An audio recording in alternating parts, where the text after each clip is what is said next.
అవమానించే ప్రయత్నం చేసిండ్రు. నేను అందుకే అంటా ఉన్నాను, it's not about the language, it's about the intent behind what you communicate. భావం ముఖ్యం, భాష కాదు. నువ్వు ఏ భాషలోనే మాట్లాడు, బ్రోకన్ ఇంగ్లీష్ మాట్లాడు, హిందీ మాట్లాడు, తెలుగు మాట్లాడు, ఏమన్నా మాట్లాడు, కానీ 4 కోట్ల మంది ప్రజల ప్రతినిధిగా, ఈ ప్రభుత్వ ప్రతినిధిగా మీరు అటువంటి ఒక సమావేశాలకు పోయినప్పుడు ఏం చెప్పదలుచుకున్నారు, ఏం భావం చెప్పదలుచుకున్నారు అనేది ఇంపార్టెంట్. మీరు ఏం కమ్యూనికేట్ చేస్తున్నది ఇంపార్టెంట్.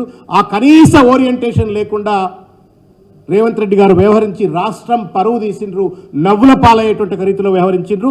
ఇది సరిదిద్దుకోవాలా, భవిష్యత్తులో ఎప్పుడైనా పోయే అవకాశం ఉంటే అని చెప్పని చెప్తూ, అయినా చదువుకున్న వాళ్ళు నీకంటే అనుభవమైన మంత్రులు ఉన్నారు కదా శ్రీధర్ బాబు గారు, వాళ్ళని పనిచేయనియండి అని చెప్పని కూడా రేవంత్ రెడ్డి గారికి నేను ఈరోజు సూచన చేస్తూ ఉన్నాను.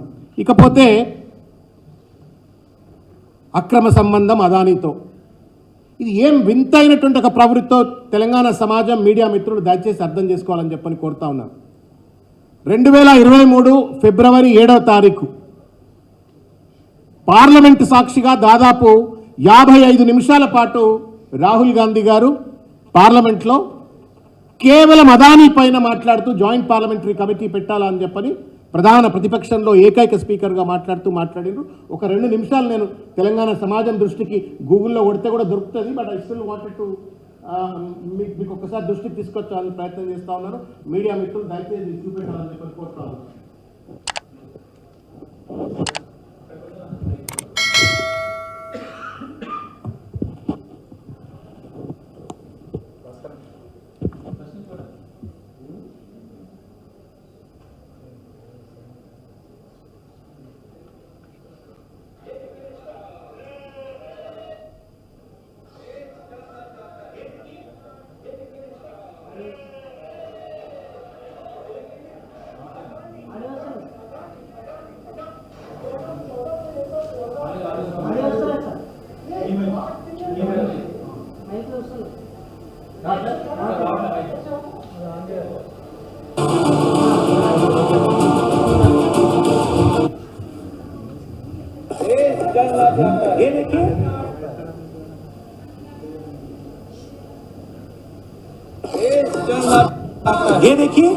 ये देखिए रिश्ता, अदानी अदानी अदानी अदानी अदानी 2014 से लेकर 2022 तक ये $8 बिलियन से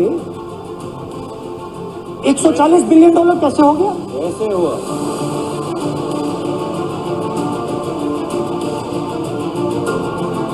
देश जलना चाहता है। ये देखिए रिश्ता,